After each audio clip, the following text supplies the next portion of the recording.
Good afternoon, everyone. I pray that everyone's having a blessed day thus far out there, wherever you are. This is Pastor Mark Whitcurl, Senior Pastor of the Rock Kyle. So I want to give everyone a few moments to join in here on today. Get my camera at a little better angle there. There we go. All right. So once again, welcome in everyone to our Tuesday Tip broadcast. Once again, this is Pastor Mark Whitcurl, Senior Pastor of the Rock Kyle. Pray that you're having a blessed day wherever you are on today. Pray that you're dry wherever you are on today. I know it's been raining a lot here, especially in the Texas area where we are. So therefore, I'm praying that everyone is having a very safe and dry day today. I pray that everyone had a blessed Memorial Day holiday on yesterday, as we remember yesterday our fallen soldiers that gave their lives protecting our freedom and our country on yesterday. So I pray that you were able to enjoy your Memorial Day yesterday. Pray that you were able to enjoy some time with friends and family, eat a little barbecue, and do the things that we normally do on Memorial Day. So I want you to go ahead and invite your followers in out there. We'll not be with you very long on today, but we'll be with you just long enough. I thank you so much for always taking time out of your lunch hour to spend a few moments with me just to hear what God has to say on today and each and every Tuesday. I do not take that for granted. So therefore, thank you so much for some of you that consistently join in each and every Tuesday at noon with the Tuesday Tip. So I want to make sure that, if you have an iPhone, I believe you swipe from left to right to invite your followers. If you have an Android phone, I believe you swipe from the bottom all the way up to the top in order to invite your followers. But we want to make sure that you invite your followers in out there, no matter where you are. So give everybody a couple of more seconds to invite their followers in. Want to get a few more people in on today. We will not be together very long, because I try to be as respectful as I can of your time. Of course, for those of you that are streaming in thus far, I always try to make sure that everyone understands how Periscope works, because there's so many different social media platforms out there. Periscope, the way it works is there's no like button, or even now with Facebook, you have different emotions that you can display on the screen. The way Periscope works is there's little hearts, and you basically, if there's something that I say that you like, or something that you like the broadcast, you like what I'm saying, you like anything that's going on, you can tap your screen, and by tapping your screen, it allows you to like what's being said. It's important to get more likes, because the more likes you get on Periscope, then it changes your status as far as people being able to find you at a much faster pace. So therefore, try to get some likes going out there on today as we get ready to get started. I'm just checking my time here, because I always try to get started at the right time. So let's go ahead and get started, and those that join in at a later time will be able to catch up at that time. So if you saw today's title, I want to talk to you guys today about being a finisher. That's something that's very, very important to me, is finishing what I start. I told my congregation on yesterday that nothing irritates me more, or actually on Sunday, today's Tuesday, I told them nothing irritates me more than having things unfinished. I hate having things unfinished. If there's something that I have not completed for that day, when I go to bed that night, all night long, I'm thinking about whatever thing it was that I'm supposed to get done. I just don't like having unfinished things. I don't like having unopened mail around the house. I don't like having unopened email messages. I don't like having unopened text messages, because all those things make me feel like things are incomplete or unfinished. And unfortunately for us, we are very, very, very good starters, but most of us lack the ability to finish.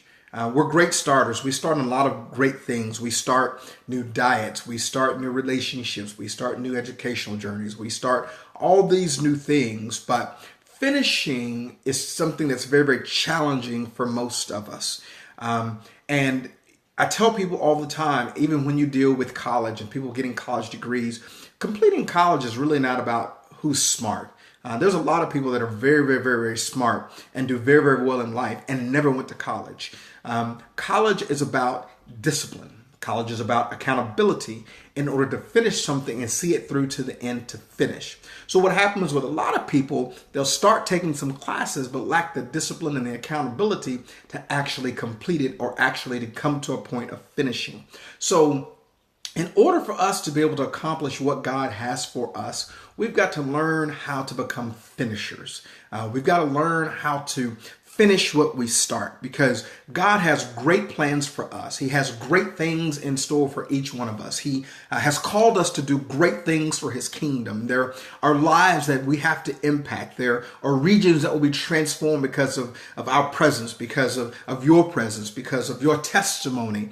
And God says, I can use you. However, you've got to learn how to become a finisher and not just be a participant, not just be a starter. If you ever watch track and field, and I'm a big fan of track and field, it's never so much the person that starts out in front at the beginning that wins the race. Ultimately, it's the person that knows how to finish. It's the person who knows how to keep their form the proper way throughout the entire race, so therefore they may run their race in a much more efficient manner, which allows them to get to the finish line much quicker. And once they get to the finish line, they gotta know how to actually lean at the finish line, so therefore they actually have the ability to beat the person that's next to them, maybe running a similar race, but don't know exactly how to finish. So therefore, it's important for us to learn how to become finishers. When Paul talked to Timothy, his young son Timothy in the faith, when Paul was in prison in 2 Timothy chapter 4, and he talked to him and he says, listen, you got to be prepared for some things that are going to come your way, because you're going to have to learn how to finish. Paul admonished him and told him to be ready in season and out of season. He says, you got to be ready to preach the word, which means you've had to take some time to learn the word. He says, you got to convince, rebuke, exhort, which means sometimes you got to correct people. Sometimes you got to compel people. And sometimes you have to encourage people. But if you don't know your word, then you're going to have a challenge being able to pull that off. And he says, Timothy, it's important for you to do these things, because there's going to come a time where people are not going to endure sound doctrine, or people are not going to be able to stay under good teaching or doctrinal teaching, because they want to have something that feeds their flesh. They want to have something that's appealing to their senses. And he says, you're going to have to make sure that you know what you understand and you're actually able to complete this, because there are going to be people around you that don't want to complete things and don't know how to complete some things. So he says, listen, he says, you've got to follow my example, because Paul says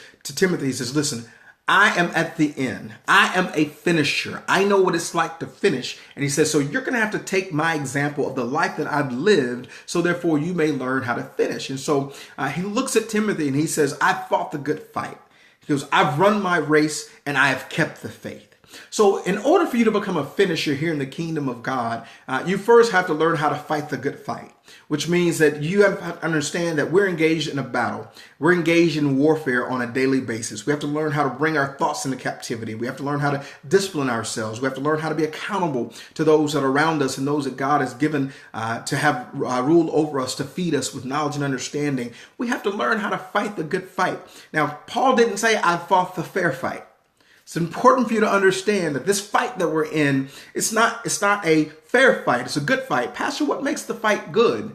What makes the fight good is that God is fighting on your behalf. What makes the fight good is that God has already won. All we got to do is stay in the race long enough to see it through the end. So therefore, it's a good fight because we already know the result of the fight. So Paul says, listen, I have fought the good fight. He says, I've run my race, which he says, the course that God laid out for me, I've accomplished that.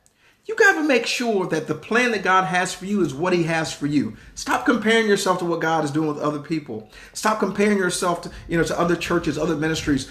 You stay in your lane and do what God has called you to do. Run your race, because the only person that can run your race is you. So Paul says, listen, I fought the good fight. I've run my race, but most importantly says, I've kept the faith, which means he did not allow himself to get swayed by various winds of doctrine. He did not allow himself to get caught up in things. He says, I was a good steward over what God gave me. I have kept the faith. I guarded the doctrine. I guarded the things that God had given me, and I guarded it with my life. And so therefore, when we talk about being a finisher in the kingdom of God, first and foremost, you got to learn how to stay in the fight. You got to stay in the fight. You can't want to get out as soon as the going gets rough. You can't run as soon as the first punch is thrown. You've got to make sure that we have to make sure that you are in position. You've got to make sure that you are on point. You've got to fight the good fight. But then you got to stay in the race, which means you can't stay in the race and not be, and you decide when to get in the race and when to get out of the race. Being in the race means that you're accountable and then you're in the race. You don't see somebody running a race and then decide to go sit down for a little bit and drink some water and then jump back in the race. You're not going to win. So therefore, you've got to understand you've got to run the race that God has laid out for you. And you've got to make sure that you keep the faith, which means I understand that this battle that we're in, this battle in the flesh, I understand that life is challenging, but you've got to remain in the fight and continue to keep the faith. Continue to trust God no matter what. Continue to believe God for the miraculous. Continue to believe God to do great things through you and the sacrifices that you've made in life and that you're making in your life. So therefore, we've got to learn how to become finishers. God says, listen, I'm looking for some finishers.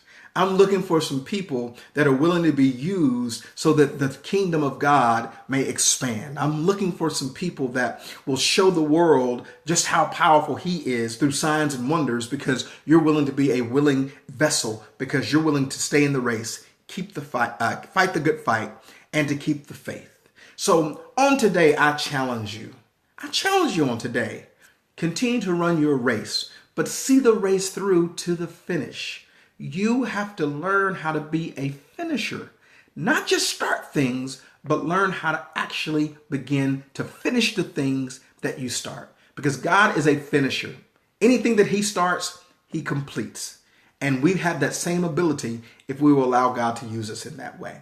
So I pray that you were blessed by our brief word together on today. Always try to be a blessing to you guys on Tuesdays. I know that you have a lot going on your lunch hour. So therefore, I always thank you for tuning in. The broadcast will be available here on Periscope for the next 24 hours. And I saw something in an update that says that Periscope videos may be able to be saved permanently, which will be cool, because then you can go back and view it as many times as you want. So go back today, review this, also share it.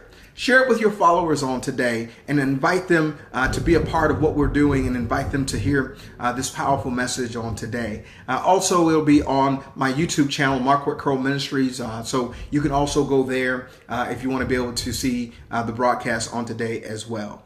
So I pray that you're having a safe day out there.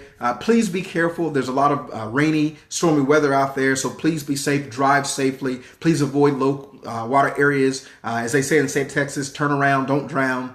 Make sure that you value your life and you're being safe out there. As always, I'll be praying for you on today. Continue always to be praying for me as well. So look forward to seeing you guys on next Tuesday for the Tuesday Tip. God bless. Have a great day.